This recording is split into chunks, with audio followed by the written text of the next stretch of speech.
Yes! Champions, ra.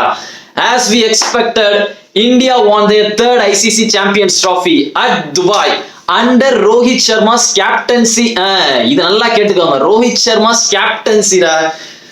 Tension ஆகுங்க நல்லா Dhoni fans எல்லாம். ஸோ இப்போ நான் டோனி ஃபேன்ஸை பற்றிலாம் பேச போகிறது இல்லை. அதாவது நான் போன வீடியோலே சொன்னேன் என்னன்னா நியூசிலாந்து சோக்கர்ஸ் கிடையாதுன்னு. நிறைய பேர் நியூசிலாந்து தோக்கிறதெல்லாம் பார்த்துட்டு சோக்கர்ஸ் அப்படின்றீங்க. தோக்கிறது வேற, பேனிக்காய் தோக்கிறது வேற. சவுத் ஆப்பிரிக்கா சோக்கர்ஸ் இந்தியாவும் ஒன் டைம்ல வந்துட்டு சோக்கரா தான் இருந்தானுங்க. இப்ப கிடையாது, ரோஹித் மாத்திட்டான் அதெல்லாம். ஏன்னா அவனுக்கு எப்பவுமே 100% கொடுத்துட்டு தான் தோத்தாலும் இந்த மேட்ச்லயே அதே தான். பாத்தீங்களா, மேட்ச் ஈஸியா வின் பண்ற மாதிரி இருந்துச்சு. ஒரு கேட்ச பிடிச்சான், அந்த கிளென் பிலிப்ஸ் ஒரு கேட்ச் பிடிச்சான், அவ்வளவுதான். அப்படியே ஃபங்கஸ் மாதிரி அது பரவ ஆரம்பிச்சிருச்சு.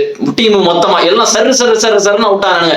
அவ்வளவுதான், முடிஞ்சிருச்சோ அப்படின்னு நினைக்கும் போது பசங்க காப்பாத்திட்டானுங்க. நல்ல எக்ஸ்பீரியன்ஸ் இருந்துச்சு. ஏன்னா எல்லா மேட்ச்லயும் இது ஒரு ஹேபிட்டாவே வச்சிட்டானுங்க. இப்பெல்லாம் ஒரு டைம்ல நடுவில் எப்படி இருந்துச்சுன்னா, விராட் கோலி கேப்டன்சில இருக்கும் போதெல்லாம் ஒண்ணு கோலி அடிப்பான் இல்ல ரோஹித் அடிப்பான், இல்லாட்டா அவ்வளவுதான் எல்லாரும் சருன்னு போயிடுவாங்க. ஆனா இப்ப அப்படி இல்ல. நல்லா அந்த டோர்னமெண்ட்லயே பாருங்க, எல்லாருமே நல்லா ஒரு பழகிட்டானுங்க. இந்த ஸ்ரேயஸ் ஐயர், அக்ஷர் பட்டேல், KL ராகுல், ஹர்திக் பாண்டியா எல்லாமே நின்று பழகி அது ஒரு ஹேபிட்டாவே ஆனதுனால இப்ப நமக்கு யூஸ்ஃபுல்லா இருக்கு. நல்ல வேலை. இது எனக்கு இவனுங்க விளையாடும் போதெல்லாம் எனக்கு கொஞ்சம் நிம்மதியா தான் இருந்து.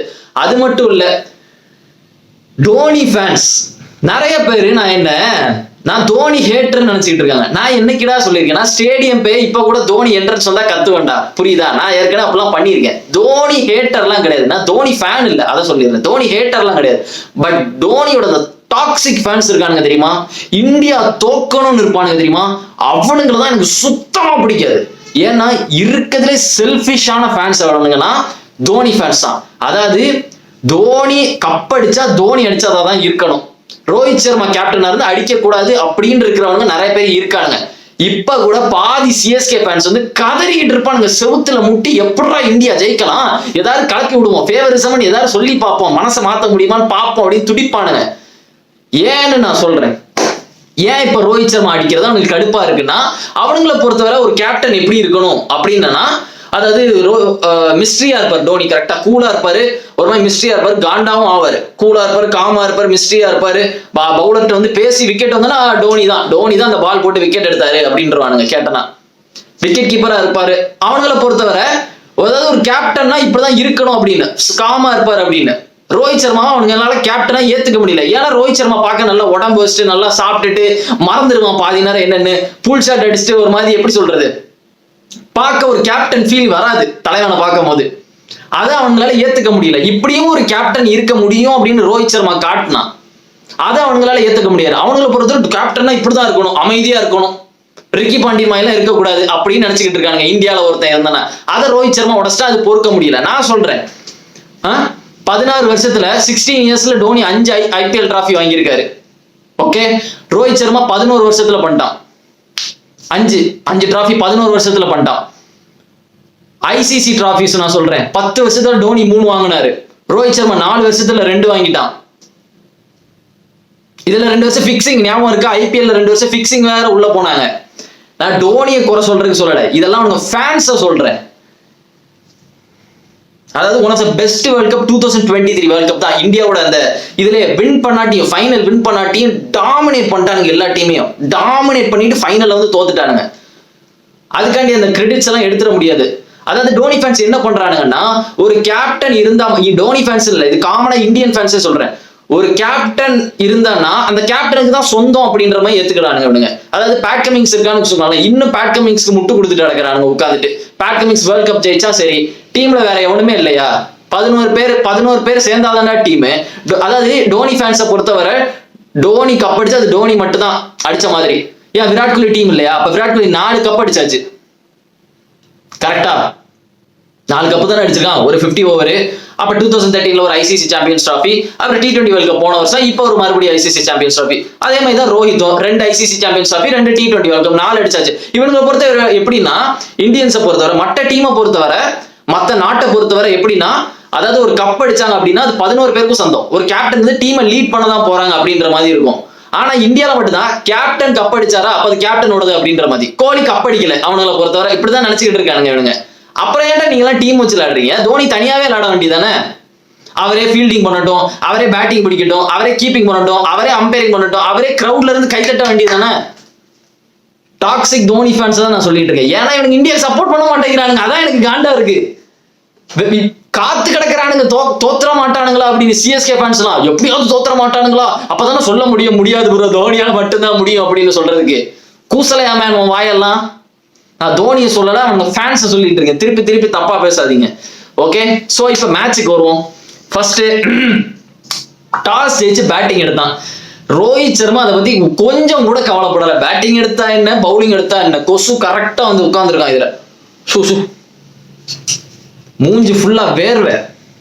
அதாவது பேட்டிங் எடுத்தா என்ன, பவுலிங் எடுத்தா என்ன அப்படின்ற மாதிரி தான் ரோஹித் சர்மாவே இன்னைக்கு இருந்தா. நல்ல மைண்ட் செட், அதுதான் ஒரு மைண்ட் செட் வேணும். பட் அவனுக்கு பேட்டிங் ஆடும்போது ஸ்டார்டிங்ல நான் என்ன நினைச்சேன், ஐயே இவனுக்கு என்ன பிரஷர் போடுறானுங்க அப்படின்னு. ஏன்னா வில்லியமும் ரவீந்திரா வந்து அட்டாக் பண்ணிட்டே இருந்தாங்க நம்ம பவுலர்ஸ் எல்லாம். அட்டாக் பண்ணும்போது என்ன நினைச்சா டக்குன்னு 50 ரன் அடிச்சிட்டாங்க. இப்படின்றது ஒரு 7 ஓவர்ல 50 ரன்ஸ் அடிச்சானா. அது மட்டும் இல்ல, ஸ்ரேயஸ் ஐயர் ஒரு கேட்சை விட்டுட்டு அப்படியே படுத்துட்டான். என்னடா நம்ம சோக்காரம் அப்படின்ற மாதிரி தான் எனக்கு தோணுச்சு. என்னடா பழையபடி நம்ம சோக்காரமோ அப்படின்ற மாதிரி ஒரு ஃபீல் வந்துகிட்டே இருந்து எனக்கு. இவனுங்க ஒரு மாதிரி சொதப்புறானுங்க அப்படின்னு. அதுக்கப்புறம் வருண் சக்கரவர்த்தி வந்தா, வெள்ளி அங்க எடுத்தான். அதுக்கப்புறம் குல்தீப் வந்தா, ரவீந்திரா போல்டு சும்மா சல்லுன்னு போச்சு. டேரல் மிச்சல் வந்து ஒரு பெரிய ஒரு டெஸ்ட் மேட்சே விளையாண்டு போயிட்டான்டா. அவன் எடுத்த பாலுக்கு ரன் ஓடி இருந்தா கூட எனக்கு தெரிஞ்ச ஒரு எக்ஸ்ட்ரா ஒரு 20 ரன், ஒரு அந்த 100 பாலுக்கு ஒரு 80 அடிச்சிருந்தா கூட பிரஷர் போட்டிருக்கலாம் இந்தியா மேல. அதை பண்ண முடியல. டெஸ்ட் மேட்ச் விளையாண்டா. அது மட்டும் இல்ல, மேட் ஹென்றி வரல.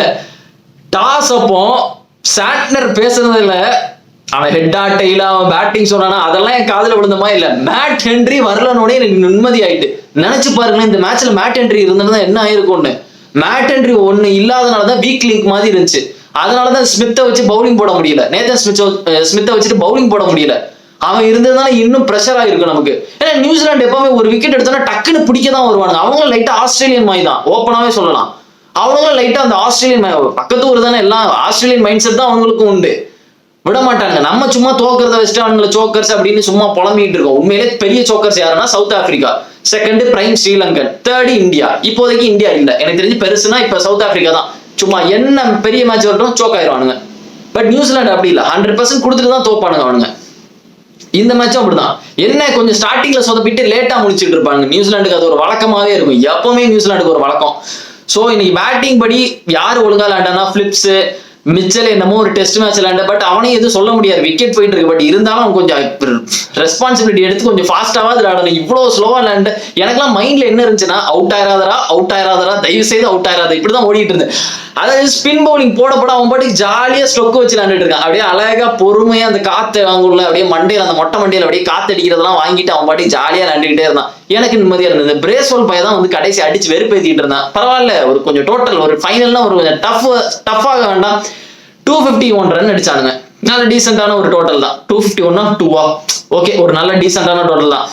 அதுக்கப்புறம் பேட்டிங் வந்தாங்க ரோஹித் சர்மா அண்ட் சுமன் கில். நான் வந்து யோசிச்சுக்கிட்டே இருந்தேன். எனக்கு ஒரு டவுட் இருந்து, என்னடா இந்த ஐசிசி டோர்னமெண்ட்ல வந்துட்டு ரோஹித் சர்மா எந்த மேட்சுமே அடிக்கல அப்படின்னு. அதாவது எப்பவுமே ரோஹித் சர்மா என்னன்னா, இந்த ஏதாவது ஒரு ஐசிசி டோர்னமெண்ட்ல ஏதாவது ஒரு இன்னிங்ஸ் பெருசா அடிச்சிருவான். அது ரோஹித் சர்மாவோட வழக்கம். எப்பவுமே அப்படிதான். போன வருஷம் அந்த T20 வேர்ல்ட் கப் எடுத்துக்கிட்டீங்கன்னா ஸ்டார்டிங்லாம் சொதப்பிட்டு இருந்தான். திடீர்னு பார்த்தா அந்த ஆஸ்திரேலியன் மேட்ச் பிச்சு எடுத்துட்டான் 91 ரன். அதுக்கப்புறம் இங்கிலாந்து மேட்ச் ஒரு 50. அதான் ரோஹித் சர்மா. நான் யோசிச்சுக்கிட்டே இருந்தேன், இந்த ரோஹித் சர்மா வந்து இந்த டி மரியா மாதிரி, இந்த அர்ஜென்டினா டீம்ல டி மரியா இருப்பான். எப்பெல்லாம் நாக் அவுட் மேட்ச் வருதோ அந்த மாதிரி மேட்ச்லாம் ஒரு கோல் போட்டு அப்படியே ஒரு கிரெடிட்ஸை வாங்கிட்டு போறோம். அதே தான் ரோஹித் சர்மா. யோசிச்சுக்கிட்டே இருந்தேன், இவன் எந்த மேட்சுமே அடிக்கல, இந்த வாட்டி இந்த டோர்னமெண்ட்ல எந்த மேட்சுமே அடிக்கலவே, இந்த மேட்ச்ல அடிப்பானோ அப்படின்னு யோசிச்சுட்டு இருந்தேன். பார்த்தா உண்மையிலேயே அடிச்சிட்டான். இன்னைக்கு வச்சு சாத்திட்டான். வந்தோடனே சொல்லணும், வச்சு சாத்திட்டான். அதாவது ரோஹித் சர்மா ஆட ஆரம்பிச்சோன்னா திருவிழா மாதிரி தான் இருப்பா இருக்கு. அப்படிதான் இருக்கு எப்பவுமே ரோஹித் சர்மா ஆடும்போது திருவிழா மாதிரி இருந்து. ரோஹித் சர்மா எப்போ அவுட் ஆனா அப்படியே சமாதி மாதிரி ஆயிட்டா. இந்த பிலிப்ஸ் பைய இந்த கேட்ச பிடிச்சான், சுமன் கில் கேட்ச், சரியான கேட்ச். டேய் இவன் யாரா சூப்பர்மேன் மாதிரி எல்லா கேட்சையும் பிடிச்சிட்டு இருக்கான். அவன் கேட்ச் பிடிச்சோன்னே இவன் வந்தான், விராட் கோலி வந்தான். நான் எப்பவுமே சொல்லுவேன், நான் இதான் சொல்லுவேன், விராட் கோலியோட வேலை வந்துட்டு கொஞ்சம் கொஞ்சமா ரன் ஓடினாலே வின்னு. அவன் ஒரு பக்கத்துல இருந்து சிங்கிள்ஸா அடிச்சுட்டாலே வின்னு அப்படின்னு தான் நான் சொல்லுவேன் எப்பவுமே. பட் இப்ப பாத்தீங்களா விராட் கோலி அவுட் ஆனா எவ்வளவு பிரஷர் வந்துச்சுன்னு. அவன் பாட்டுக்கு ரன் ஓடிக்கிட்டே இருப்பான். அந்த பிரேஸ்வெல் சூப்பரா போட்டான்ப்பா. இன்னைக்கு ஸ்பின்னர்ஸை பார்த்தாலே எனக்கு அல்ல இல்லப்பா. அந்த மாதிரி ரவீந்திராவை பார்த்துலாம் நான் பயந்துட்டு இருந்தேன் தெரியுமா, நீ பவுலிங் போடும் போது அந்த அளவு ஒரு மாதிரி பயமுறுத்துறானுங்க ஸ்பின்னர்ஸ்லாம். பேட்ஸ்மேன் ஸ்டொக் வைக்கும் போது எனக்கு பயமா இருக்கு.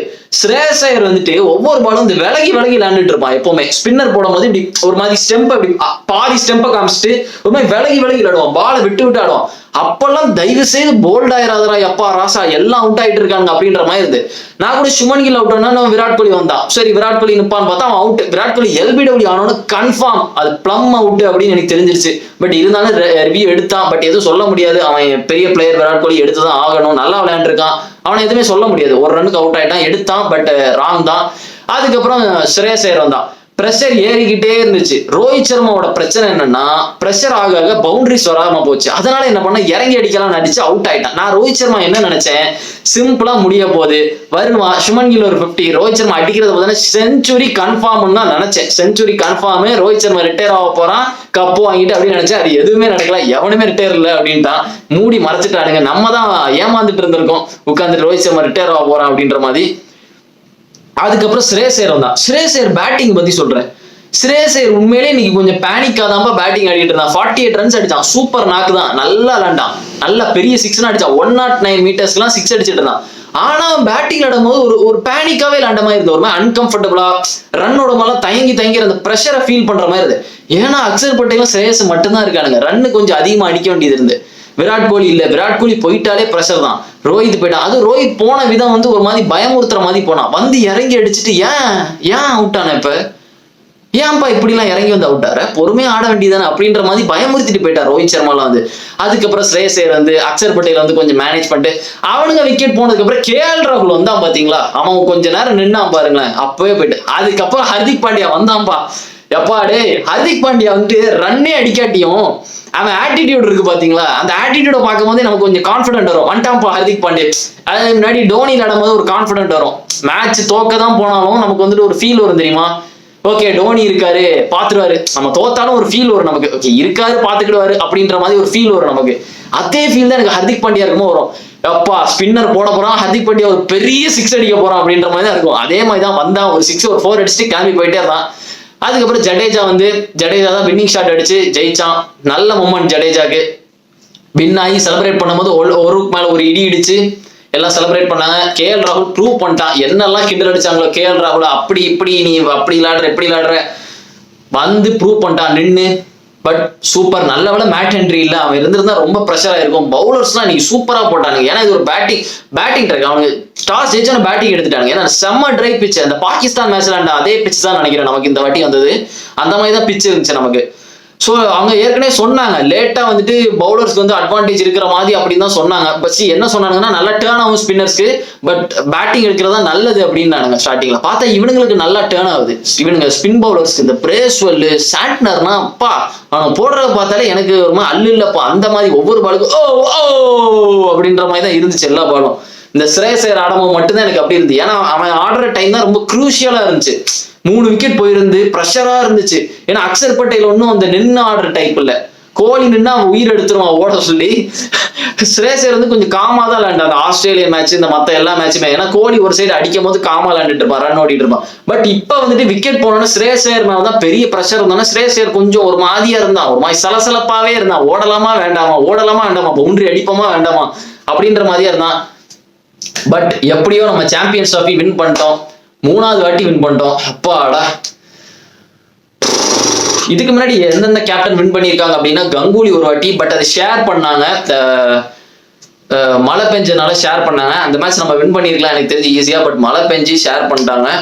2002 நினைக்கிறேன், அது 2002 அண்ட் 2013 MS தோனி கேப்டன்சில, இப்ப 2025 ரோஹித் சர்மாவோட கேப்டன்சில. நான் வந்துட்டு ரோஹித் சர்மா ரிட்டையர் ஆவான் அப்படின்னு தான் நினைச்சேன், ஏன்னா இது ஒரு பெர்ஃபெக்ட் டைம் மாதிரி தான் இருந்தது, நல்லா விளையாண்டுருக்கான். Man of the match Rohit Sharma தான் வாங்கினான். நல்ல ஒரு டைம் ரிட்டையர் ஆகிறதுக்கு, எதுக்கு ரிட்டையர் ஆகலன்னு தெரியல. மேபி அவனுக்கு வந்துட்டு இந்த டைம்ல ரிட்டையர் ஆகலாம், கொஞ்சம் கழிச்சு ரிட்டையர் ஆகும்னு நினைச்சுக்கலாம். பட் நான் இன்னொன்னு சொல்றேன், எனக்கு தெரிஞ்சு ரோஹித் சர்மா 2027 வேர்ல்ட் கப்னா விளையாடுவானான்னு எனக்கு தெரியல, அதையும் நான் சொல்லிடுறேன். I don't believe it. 2027 world கப்னா விளையாடுறது ரொம்ப கஷ்டம் அப்படின்ற மாதிரி தான் இருக்கு. மேபி விராட் கோலி ஆடுவான், நம்பிக்கை இருக்குதுல. பட் ரோஹித் ஆடுவானா எனக்கு அப்படி தெரியல, சத்தியமா எனக்கு ஐடியா இல்லை எப்படி ரோஹித் சர்மா ஆடுவான். ரோஹித் சர்மாவோட ஜாபே அவன் மாத்திட்டான். அவனோட வேலையே வந்துட்டு ஒரு நல்ல கேப்டனா இருக்கணும், வந்தவனும் பவர் பிளேல அட்டாக் பண்ணணும், பவர் பிளேல அவுட் ஆலையா அதை வந்துட்டு இன்னும் கொஞ்சம் எக்ஸ்ட்ரா எடுத்துட்டு போகலாம் அப்படின்ற மாதிரி தான் ரோஹித் சர்மா மென்டாலிட்டியே இருக்கு. அதுவும் இல்லாமல் 2027 வேர்ல்ட் கப்னா கொஞ்சம் டஃபா இருக்கும். சவுத் ஆப்பிரிக்காவில் நடக்குது. சவுத் ஆப்பிரிக்காவில் எப்பவுமே டஃபா தான் இருக்கும். சவுத் ஆப்பிரிக்காவில் நடக்குது. அது மட்டும் இல்லை, எக்ஸ்ட்ரா நிறைய டீம் வர்ற மாதிரிலாம் சொல்றாங்க. ஏன்னா இந்த மாதிரி வேர்ல்ட் கப் நடக்காதுன்னு நினைக்கிறேன். 9 டீம்ஸ் வச்சுட்டு நடக்காது. அந்த மாதிரி 2015 பண்ணாங்க தெரியுமா, ஒரு 2 குரூப் வச்சுட்டு 2-3 குரூப் வச்சுட்டு அந்த மாதிரி தான் இருக்கிற மாதிரி சொல்றாங்க. அந்த மாதிரிலாம் வந்து ரொம்ப கஷ்டம். இந்த சாம்பியன்ஸ் ட்ராஃபி மாதிரி தான் 2 மேட்ச் தோத்தானே வெளியே தூக்கி போட்டுருவாங்க. அந்த மாதிரி தான். இப்ப 9 மேட்ச் தான் இருக்குன்னு வச்சுக்கோங்க, நம்ம கூட பாயிண்ட்ஸ் டேபிள் அடிச்சு வந்துடலாம். ஓகே 2 மேட்ச் தோத்துட்டோமா பிடிச்சு வந்துடலாம். அந்த ஆஸ்திரேலியா வந்தாங்க தெரியுமா, ஃபர்ஸ்ட் 2 மேட்ச் தோத்தானுங்க நம்மள்டே சவுத் ஆப்பிரிக்காட்டையும். அதுக்கப்புறம் நம்ம 2 பேரையும் வந்து அடிச்சானுங்க. சவுத் ஆப்பிரிக்கா அடிச்சுட்டு நம்மள ஃபைனல் வந்து புரட்டி எடுத்தானுங்க 2023 வேர்ல்ட் கப்ல. ஸோ அந்த மாதிரி நடக்கும். நான் ரிட்டையர் ஆக நினைச்சேன், அந்த மாதிரி எதுவுமே சொல்லலை. பட் ஹாப்பி தான், எனக்கு நிம்மதியாக இருந்துச்சு. பாடே ஒயிட் கோட் போட்டு பாத்தீங்களா, ரோஹித் சர்மா வந்துட்டு ஸ்லோவா தான் எல்லாமே பில்ட் பண்றான். அவனுடைய கேப்டன்சியா இருந்தாலும் சரி, கொஞ்சம் டீமா விளையாட வச்சான் ரோஹித் சர்மா கேப்டன்சி. அதையும் நான் சொல்றேன். ஏன் வந்துட்டு ரோஹித் சர்மா கேப்டன்சி இவ்வளவு நான் பிரைஸ் பண்றேன்னா, எவனுமே எதிர்பார்க்கல. எல்லாருமே ரொம்ப அண்டர் எஸ்டிமேட் பண்ணிட்டு ரோஹித் சர்மா. நான்லாம் முன்னாடியே வந்துட்டு என் ஃப்ரெண்ட் ஒருத்தர் இருப்பான், அவனும் இதே தான் சொல்லுவான். அவனும் டோனி இருந்தா அது அப்பா அடிப்பாங்க, நீ வேணா பாரு, டோனி இல்லாம கப் அடிக்க மாட்டாங்க அப்படின்ற மாதிரி சொல்லுவான். நான் சொல்லுவேன், எனக்கு முன்னாடி எனக்கு ட்ரஸ்ட் இருக்கு. நான் வந்துட்டு விராட் கோலியை கேப்டனா போடும் போதே நான் வந்துட்டு சில பேர்கிட்ட சொல்லிட்டு இருந்தேன், எதுக்கு இப்ப வந்துட்டு விராட் கோலியை கேப்டனா போடுறாங்க இந்தியாவுக்கு.